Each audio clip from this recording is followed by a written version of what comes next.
to the beginning. Can't control what tomorrow will bring,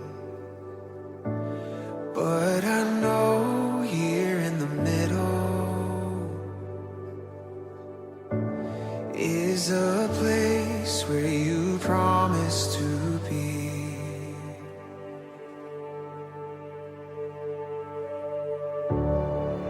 I'm not enough unless you come. Will you meet me here again?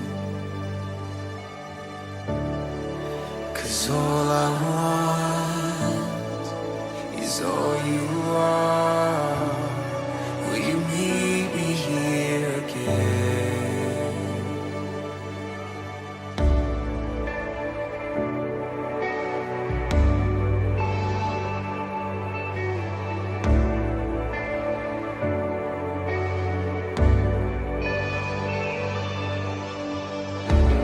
As I walk now through the valley,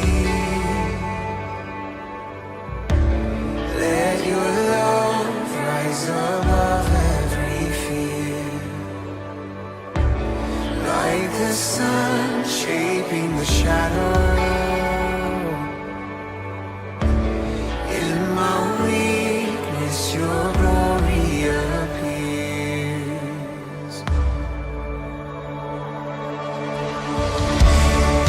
I'm not enough unless you come. Will you meet me here again? 'Cause all I want is all you are. Will you meet me here again? I'm not enough unless you come. Will you meet me here again? 'Cause all I want is all you are. Will you meet me here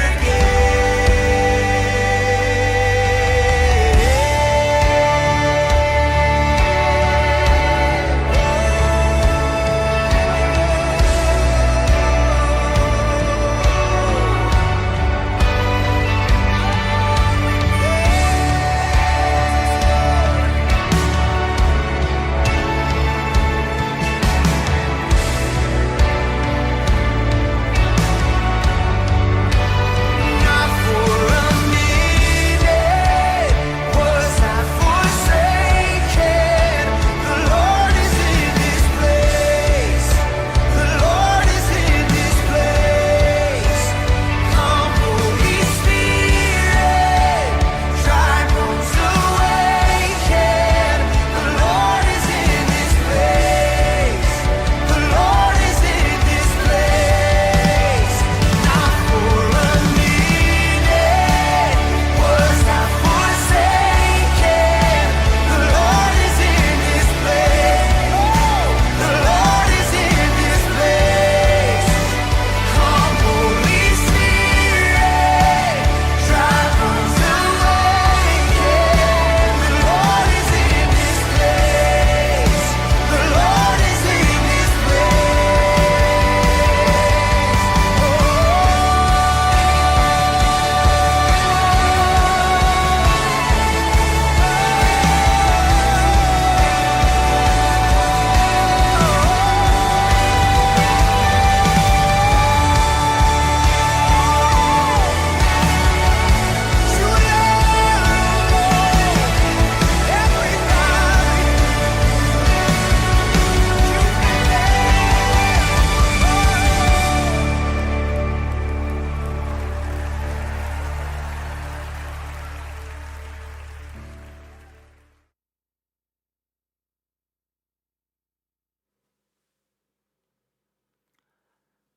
주 예수 그리스도의 존귀하신 이름으로 10월 4일 아침 예배를 전능하신 하나님 앞에 다 같이 기도함으로 드리겠습니다. 기도하겠습니다. 하나님 아버지 감사합니다. 오늘도 주님 앞에 나와 예배하게 하시고 주의 말씀 앞에 있게 하시니 감사합니다. 오늘도 하나님의 말씀을 들을 때에 주의 음성으로 듣게 하시고 주의 마음으로 깨달아 오늘 하루도 적용하고 실천하는데 힘이 되고 하나님의 뜻을 따라갈 수 있도록 인도하여 주시옵소서. 예배 시종을 주님께 의탁하며 예수님의 이름으로 기도하옵나이다. 아멘. 말씀 보겠습니다. 열왕기하 18장 1절에서 16절에 있는 말씀 함께 보도록 하겠습니다. 열왕기하 18장 1절에서 16절 말씀. 이스라엘의 왕 엘라의 아들 호세아 제3년에 유다 왕 아하스의 아들 히스기야가 왕이 되니 그가 왕이 될 때 나이가 25세라. 예루살렘에서 29년간 다스리니라. 그의 어머니의 이름은 아비요 스가리야의 딸이더라. 히스기야가 그의 조상 다윗의 모든 행위와 같이 여호와께서 보시기에 정직하게 행하여 그가 여러 산당을 제거하며 주상을 깨뜨리며 아세라 목상을 찍으며 모세가 만들었던 놋뱀을 이스라엘 자손이 이때까지 향하여 분향함으로 그것을 부수고 누후수단이라 일컬었더라. 히스기야가 이스라엘 하나님의 여호와를 의지하였는데 그의 전후 유다 여러 왕 중에 그러한 자가 없었으니 곧 그가 여호와께 연합하여 그에게서 떠나지 아니하고 여호와께서 모세에게 명령하신 계명을 지켰더라. 여호와께서 그와 함께 하심에 그가 어디로 가든지 형통하였더라. 저가 아수르 왕을 배반하고 섬기지 아니하였고 그가 블레셋 사람들을 쳐서 가사와 그 사방에 이르고 망대에서부터 견고한 성까지 이르렀더라. 히스기야 왕 제4년 곧 이스라엘의 왕 엘라의 아들 호세아 제7년에 아수르의 왕 살만 에셀이 사마리아로 올라와서 애워쌌더라. 3년 후에 그 성읍이 함락되니 곧 히스기야 왕의 제6년이요 이스라엘 왕 호세아의 제9년에 사마리아가 함락되매 아수르의 왕이 이스라엘을 사로잡아 아수르에 이르러 고상 강가에 있는 할라와 하볼과 메대 사람의 여러 성읍에 두었으니 이는 그들이 하나님 여호와의 말씀을 듣지 아니하고 그의 언약과 여호와의 종 모세가 명령한 모든 것을 따르지 아니하였음이더라.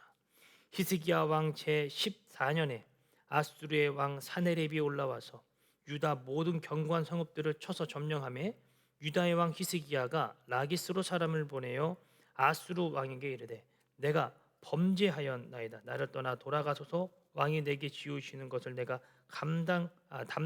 당하리이다 하였더니 아수르 왕이 곧 은 300달란트와 금 30달란트를 정하여 유다 왕 히스기야에게 내게 한지라.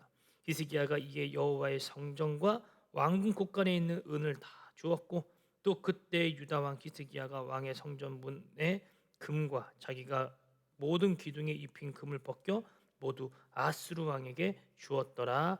아멘. 네, 오늘은 열왕기하 18장 1절에서 16절에 있는 말씀을 함께 은혜를 나누도록 하겠습니다. 오늘 열왕기하 18장에는 우리가 잘 알고 있는 히스기야 왕에 대한 이야기가 등장하죠.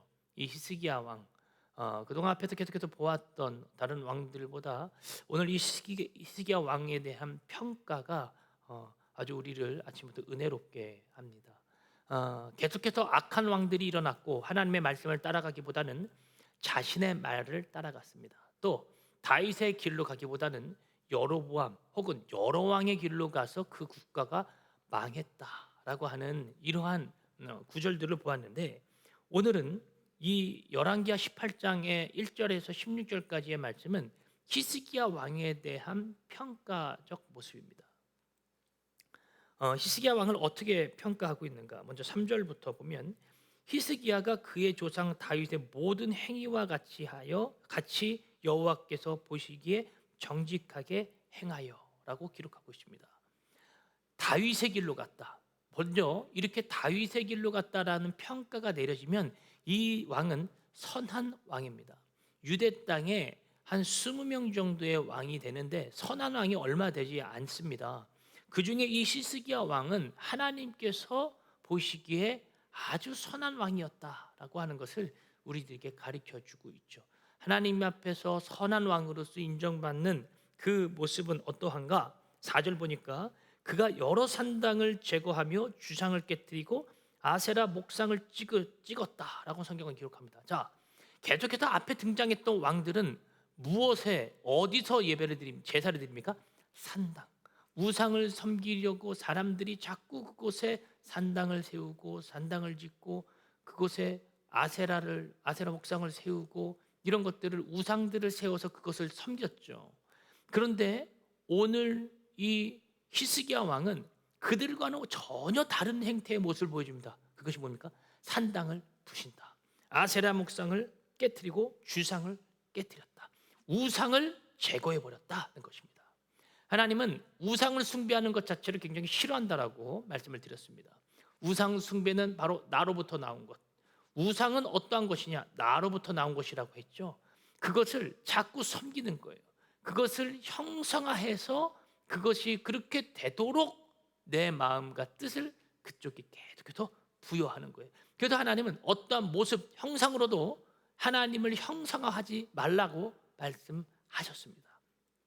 오늘 히스기야 왕은 바로 그 말씀을 지키고 있는 것입니다. 그들이 그렇게 우상화했던 그 대표적인 예로 이것을 하나 성경은 또 이야기하는데요. 4절 중반부에 보면 모세가 만들었던 놋뱀을 이스라엘 자손이 이때까지 향하여 분향함으로 그것을 부수고 누후스단이라 일컬었더라. 모세 때에 나왔던 놋뱀, 여러분 그것이 무엇입니까? 광야 시절에 이스라엘 백성들이 이 독사에게 물려서 그들이 병들어 죽어가던 그때에 하나님께서는 이 놋뱀을 이 장대에 매달게 하시죠. 그리고 그것을 보는 자들은 살 거다라고 했습니다. 보면 사는 거예요. 그러나 보지 않으면 죽는 것이었습니다. 그때 본 자들은 살았고 보지 않은 자들은 죽은 거예요. 그때 달려 있었던 이 놋뱀이 여러분 지금까지 이 열왕기하 18장에 나오는 지금까지 이스라엘 백성들에게 이것이 영향을 끼치고 있다는 거다. 여러분 이건 당시 하나님께서 그들에게 보여준 사인이었습니다. 너희들 치료받고 싶지? 너희들 내 말대로 하나님의 음성대로 치료받고 싶지? 너희들의 소원대로 치료받고 싶지? 그럼 이거 봐야 돼. 내가 너희를 치료하고 내가 너희를 구원할 수 있는 유일한 길이야 라고 그 놋뱀을 보여준 사건이었는데, 근데 그러면 그거 보고 그 당시에 그냥 보고 그것을 치웠으면 되는데 그것을 계속해서 바라보고 형상화하고 우상처럼 섬기고 있었다는 것이 문제인 것입니다. 자, 처음에 의도는 좋아요. 처음에 이것은 하나님께서 우리에게 보내주셨던 사인의 상징이야. 이것은 참으로 중요해. 이것은 우리가 좀 보관해 놓자. 이건 우리나라의 거의 뭐라고 해야 될까? 그래 보물 정도로 이렇게 해놓자. 여러분 이런 사인은 참 좋은 거예요. 그것을 후대들에게 보여주면서 하나님이 이런 역사를 일으키셨다라고 말하기 위해 그것을 보물로서 지정해 놓는 건 좋다 그거예요. 근데 거기에 자꾸 뭐가 들어가요? 우리들의 혼, 우리들의 마음, 우리들의 어떠한 정성이 들어가는 순간 여러분 그건 그 다음부터는 단순히 국가가 지정한 어떤 보물이 되지 않습니다. 그건 우상이 되는 거예요. 자꾸 우리들의 마음이 거기에 쏘이는 거예요. 우리들의 눈앞에 자꾸 들락날락거리고 나타나기 시작하니까 자꾸 이것에 마음이 쓰이고 뭔가 이것을 더 정성스럽게 여기에 많은 것들을 투자하기 시작하는 거예요. 여러분 그래서 하나님은 어떠한 것이든 형상하지 말라고 말씀하셨던 것입니다. 왜? 우리 인간은 일단 보는 것에 약하기 때문입니다. 보면 거기에 마음을 쏟게끔 되어져 있어요. 이것이 글쎄 우리 조상들이 광야 시대 때 말이야. 여러분 그건 그거고 하나님은 말씀하신 그대로 어떤 것도 형상하지 말라고 하셨던 것입니다. 근데 오늘 이때의 히스기야가 그것을 치워버리는 거예요. 그러면서 이렇게 말합니다. 보십시오. 4절 중반부에 모세가 만들었던 놋뱀을 이스라엘 자손이 이때까지 향하여 분향함으로 그것을 부수고 누후수단이라 일컬었더라. 누후수단 그냥 놋덩어리다라는 뜻입니다. 놋덩어리. 이거 그냥 놋덩어리야. 이거 하나님 아니야. 이거 어떤 신 아니야. 그냥 놋이라고 놋. 그것에 불과하다는 거예요. 여러분 교회 안에 십자가를 세웁니다. 어떤 사람은 십자가가 없으니까 교회가 같지 않다라고 말하는 사람도 있고, 어떤 사람은 그래도 교회 상징인데 십자가는 그래도 세워둬야지 하는 사람이 있습니다. 여러분 교회 십자가가 있든 없든 하나님은 그것에 중요함을 두지 않으십니다. 여러분 그것은 있어도 그만 없어도 그만입니다. 하나님의 어떤 사인 맞습니다. 사인 맞아요. 십자가는 하나님께서 우리를 대신하여 이 땅에 오셨다가 3일 죽으시고 3일 만에 부활하셨다고 하는 그 예수 그리스도의 죽음과 부활, 그걸 통해서 우리를 구원하셨다라고 하는 하나님의 거룩한 사인입니다. 이것은 부정할 수 없는 사실이죠. 그런데 그 십자가가 있는 것이 교회고 십자가가 없는 것은 교회가 아니다, 이런 말을 할 수는 없는 것입니다. 더욱이 십자가를 통해서 나는 십자가가 있어야 마음의 평안함을 얻어요 하는 사람이 있을 거예요. 여러분, 그 사람도 이 부분을 좀 생각하십시오. 그건 있어도 그만 없어도 그만. 그 십자가가 있어야 마음이 편안하다, 십자가가 없으면 나는 마음이 불안하다, 그 근간에 어떤 마음이 있는지를 여러분 일단 점검하십시오. 그 십자가가 우상입니까? 그러면 이 십자가는 없어도 그만입니다. 하나님은 우리에게 분명한 그 크로스 십자가를 통해서 하나님의 은혜의 그 거룩한 사인을 알리신 거예요. 여러분, 이 노뱀도 마찬가지입니다. 이스라엘 백성들에게 하나님은 사인을 보내주신 거예요. 그런데 그것이 시간이 지나면서 점차 지나면서 그것이 우상화되어지고 있다면, 여러분, 십자가는 분명히 사인이에요. 그런데 그것이 시간이 지나면 지날수록 그것이 우상화되어지고 있다면, 여러분, 우리는 과감하게 그것을 치워버려야 됩니다. 십자가는 분명 교회의 어떤 사인, 상징 맞습니다. 그런데 그것이 우상이 되어진다면 우리는 그것을 놓을 필요가 없다는 거예요. 하나님은 우리에게 십자가를 통하셔서 예수 그리스도의 사랑을 보여주셨습니다. 저도 주일에 설교할 때 십자가 목걸이를 달고 합니다. 저는 넥타이를 매거나 정장을 입지 않기 때문에 적어도 하나님 앞에서 제가 정결함을 다듬는 저의 마음의 표현입니다. 마음의 표현. 그것이 우상이 아닙니다. 그것은 마음의 표현일 뿐이에요. 오늘 이 히스기야가 부시려고 했던 건 바로 그런 영역이었던 거예요. 형상을 형상화하여 자꾸 그것을 섬기고 마음을 쏟는 모습 때문인 것이었습니다. 5절에 보니까 히스기야가 이스라엘 하나님 여호와를 의지하였는데 그의 전후 유다 여러 왕 중에 그러한 자가 없었더라. 분열 왕국이 되어지고 난 다음에 이 남유대 땅에 약 20명 정도의 왕이 되어진다 했잖아요. 그 왕들 중에 오늘 이 히스기야를 평가할 때 전후로 이러한 왕이 없었더라라고 말합니다.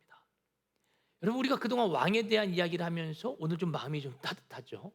하나님을 이만큼 잘 섬기는 왕이었다는 거예요. 그는 이렇게 평가되어졌죠. 하나님을 의지하였고 그런 왕이 전후로도 없었더라라고 성경 기록합니다. 그만큼 하나님을 절대적으로 신뢰했고 하나님의 말씀을 따라가는 것을 기뻐했던 왕이 바로 히스기야 왕이었습니다. 이랬던 히스기야 왕, 또 그를 또 이렇게 평가합니다. 6절, 곧 그가 여호와께 연합하여 그에게서 떠나지 아니하고 여호와께서 모세에게 명령하신 계명을 지켰더라. 하나님과 연합하고 하나님 주신 계명을 지키는 왕. 여러분, 히스기야 왕에 대한 평가가 엄청나지 않습니까? 그가 하나님과 연합했대요. 하나님과 하나 됐대요. 하나님이 아주 기뻐하시는 왕이었다는 것입니다. 그리고 하나님께서 주셨던 율법을 철저히 지켜가는 왕의 모습, 이건 왕으로서 아주 100점짜리 왕인 것입니다.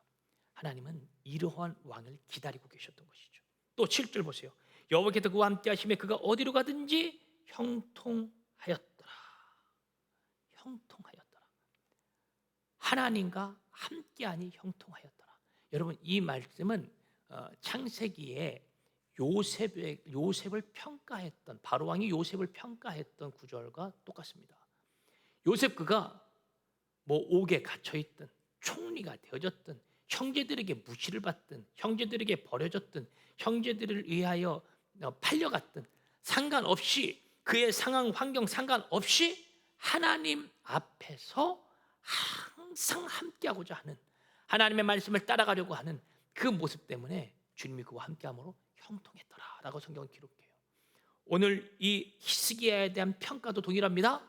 그가 하나님의 계명을 지키고 하나님과 함께하고 하나님을 의지하고 하나님과 연합하였더니 그의 삶이 형통하였더라.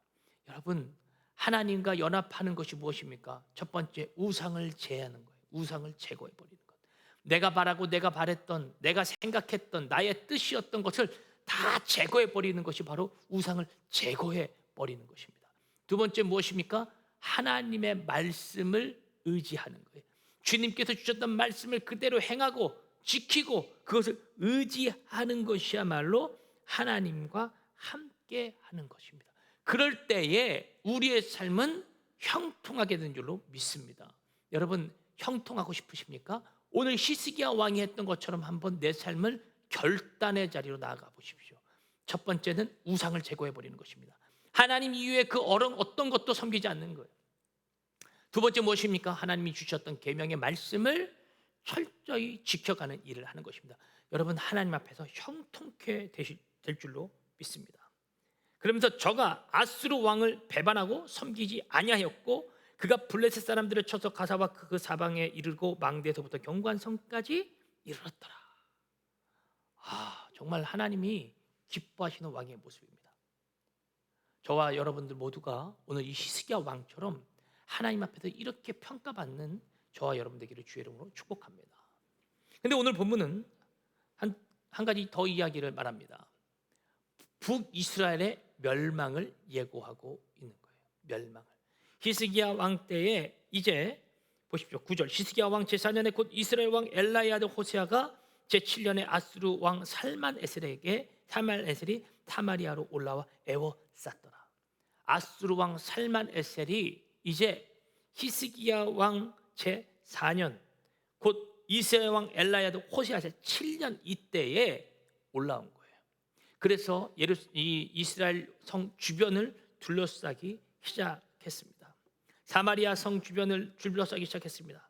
10월 10절에 보니까 3년 후 그 성읍이 함락되니 곧 히스기야 왕 제6년이요 이스라엘 왕 호세아의 제9년에 사마리아가 함락되매. 이제 이 사마리아 지역은 함락되어졌습니다. 곧 멸망의 시기가 다가온 것이죠. 11절에 아수르 왕이 이스라엘을 사로잡아 아수르에 이르러 고상 강가에 있는 할라와 하볼과 메대 사람의 여러 성읍에 두었다. 여러분, 북이스라엘은 왜 멸망했는가? 그것을 12절에 얘기합니다. 이는 그들이 하나님 여호와의 말씀을 듣지 아니하고 그의 언약과 여호와의 종 모세가 명령한 모든 것을 따르지 아니하였음이었더라. 여러분, 오늘 히스기야 왕에 대한 평가와 북이스라엘 전체 왕들에 대한 평가가 완전히 대조되지 않습니까? 히스기야는 하나님의 계명을 지키고 우상을 부셨지만 북이스라엘 왕들은 어떻게든 우상을 섬기고 하나님의 말씀을 지키지 않았더라. 이것이 완전히 대조되어지는 거예요. 오늘 이 말씀이 우리들에게 주는 교훈이 무엇입니까? 하나님의 말씀을 지키고 하나님의 말씀을 따르는 자들은 주님과 함께함으로 형통하여 주님이 주시는 복을 받게 되지만 말씀을 따르지 않고 우상을 섬기고 자신의 의와 뜻을 나타내려고 하는 자들은 하나님으로부터 저주를 받게 된다. 즉 멸망하게 되어진다는 것입니다. 여러분, 우리의 멸망은, 우리의 쓰러짐은 하나님을 따르지 않는 것으로부터 시작되어집니다. 주의 말씀을 따라가지 않는 것에서부터 시작된다는 거예요. 하나님의 말씀을 따르지 않으니 하나님이 우리에게 복을 줄 수가 없는 것입니다. 어떠한 물건이든 어떠한 제품이든 설명서가 있습니다. 설명서대로 행하지 않으면, 설명서대로 사용하지 않으면 그 물건은 망가지는 거예요. 주님이 우리에게 설명서를 주셨습니다. 그것이 바로 성경입니다. 성경, 바이블. 이 성경을 통해서 하나님은 우리가 어떻게 하나님 앞에서 온전하게 서야 하는지를 계속해서 말씀해 주고 계시는 거예요. 그 말씀은 그때나 지금이나 또 앞으로나 동일합니다. 변함이 없습니다. 항상 동일하게 그 말씀은 살아서 움직이는 말씀이에요. 이 말씀을 다른 말로 하면 하나님은 지금도 살아계시고 역사하시는 분이시라는 사실입니다. 그 하나님은 우리에게 복 주시기를 원하고 그 하나님은 지금도 우리에게 말씀하시기를 원한다는 것입니다. 우리에게 저주를 베푸시는 하나님이 아니고 우리에게 참된 복을 주시기를 기뻐하시는 하나님입니다. 북이스라엘의 멸망의 모습은 여러분 다른 것 아닙니다. 하나님의 말씀을 따르지 않았기 때문이었다는 거예요. 근데 이 히스기야 왕에게도 위기가 찾아옵니다. 하나님 말씀을 잘 따라가는 사람들이지만 그 사람들에게도 항상 위기는 찾아와요. 어떤 위기인가? 13절. 히스기야 왕 제14년에 아수르의 왕 사네립이 올라와서 유다 모든 견고한 성읍들을 쳐서 점령한 때가 있었습니다. 사네립이 올라옵니다. 아수르의 왕 사네립. 아수르 살만했을 때에 북이스라엘을 점령하고 이제는 사네립이라고 하는 왕이 와서 유대 땅을 점령하기 시작합니다. 14절. 유다의 왕 히스기야가 라기스로 사람을 보내어 아수르 왕에게 이르되 내가 범죄하였나이다. 나를 떠나 돌아가소서. 왕이 내게 지으시는 모든 것을 내가 당하리이다 하였더니 아수르 왕이 곧 은 300달란트와 금 30달란트를 정하여 유다 왕 히스기야에게 내게 한지라. 그러니까 지금 사네립이 올라와서 유대 땅을 점령하니까 이 히스기야가 쉽게 말하면 쫀 거예요. 야, 이거 큰일 났는데. 근데 히스기야 어떤 사람이에요? 하나님을 의지하는 사람이에요. 그가 하나님과 함께 했대요. 계명도 지켰대요. 근데 그에게 위기의 순간이 오자 히스기야가 어떻게 됩니까?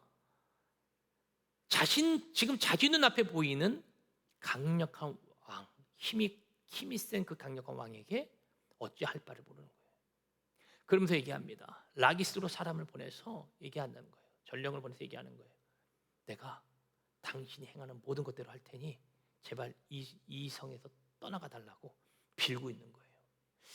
여러분, 우리가 계속해서 말씀을 봤지만 참 이런 부분이 우리의 연약함입니다. 이건 단순히 히스기야의 연약함이 아니라 믿는 우리에게도 이런 연약함은 있어요. 존재합니다. 분명히 이런 연약함이 있습니다. 히스기야는 하나님을 따르는 사람이었어요. 근데 그가 자꾸 하나님의 말씀을 따라가는 부분은 너무나도 잘하지만 정말 인생일 때 어떤 삶 가운데 절대절명의 순간, 위기가 온 순간 거기서 무너져 버리는 거예요. 여러분, 우리도 마찬가지입니다. 하나님 앞에서 신앙생활을 철저히 합니다. 말씀도 잘 따라가고 잘 읽고 묵상도 열심히 하고 예배도 잘 드리고 헌금도 열심히 하고 전도도 하고 할 거 다 해요. 누가 봐도 야, 넌 정말 대단하다. 하나님 정말 기뻐하시겠다. 다 좋습니다. 그런데 위기의 순간에 그의 모습을 보면 그의 진가를 알 수가 있는 거예요. 오늘 히스기야 왕은 정말로 하나님을 정말 진심으로 사랑합니다. 그런데 위기의 순간에 하나님이 어떤 하나님이신지를 나타내야 하는 그 위기의 순간에 그는 하나님이 아니라 자신의 또 다른 방법을 선택하기 시작합니다.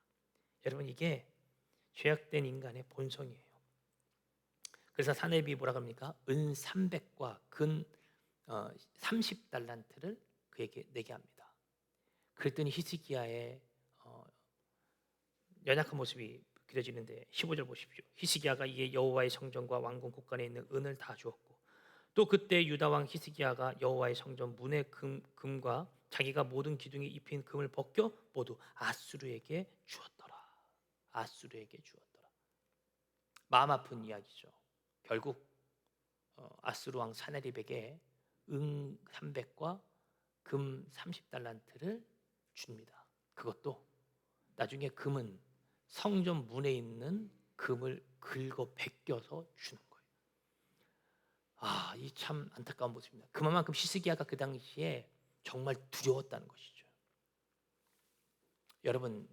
여러분의 삶 가운데 이런 두려움이 올 때 내가 정말 신앙으로 일어나겠다, 난 정말 하나님을 의지한다라고 할 때 여러분 어떠한 모습을 보입니까? 우리가 그리스도인으로서 이 땅을 살아가면서 하나님께서 말씀하신 말을 분명히 지키고 행하는데 그때 우리의 연약함은 바로 이런 곳에서 나타나는 거예요. 여러분, 두려울 수 있습니다. 연약해질 수 있습니다. 그런데 여러분, 절대 하나님 이외에 다른 것에 무릎 꿇지 마십시오. 하나님은 그 부분을 마음 아파하십니다. 하나님은 그 부분을 슬퍼하십니다. 우리가 하나님의 사람이라면 사람을 두려워하는 것이 아니고 세상을 두려워하는 것이 아니라 하나님 앞에서 온전한 삶을 살아가는 일을 멈추지 않아야 할 줄로 믿습니다. 사람 두려워하면 사람 앞에 무릎을 꿇습니다. 그러나 하나님을 두려워하면 하나님 앞에 무릎 꿇고 하나님을 더욱더 의지하게 될 줄로 믿습니다. 신앙 생활만 잘하는, 신앙만 잘하는 우리가 아니라 그 신앙이 생활로서 연결되어져서 하나님이 기뻐하시는 저와 여러분들의 삶이 되어지기를 주의 이름으로 축복합니다. 기도하겠습니다. 아버지 하나님 감사합니다. 오늘은 히스기야 왕에 대한 이야기를 살펴봅니다. 히스기야 왕은 하나님의 말씀을 잘 따르던 자였고 우상을 제했던 왕이었습니다. 하나님, 그 모습은 참 우리에게 큰 교훈을 가져다 줍니다. 우리도 이 땅을 살아가면서 주의 말씀을 지키고 주의 뜻을 따라 행하는 자 되게 하여 주시옵소서. 그러나 한 가지 안타까운 것은 절대절명 위기의 순간에 하나님의 뜻을 따라가기보다는 자신의 방법을 사용했습니다. 하나님, 우리도 이 부분에서 또다시 한번 교훈을 깨닫습니다. 하나님을 섬기는 자로서 우리가 하나님 앞에서 행해야 할 일들을 올바르게 행하지 않고 위기의 순간에 나의 뜻을 선택하는 이런 미련한 일을 선택하지 않도록 주여 내 삶을 붙들어 주시옵소서. 오늘 하루도 하나님 말씀대로 승리하며 살아가는 복된 하루가 되게 하실 줄로 믿사오며 예수님의 이름으로 기도하옵나이다. 아멘. 오늘 말씀 여기서 마무리하겠습니다. 오늘도 주 안에서 승리하세요.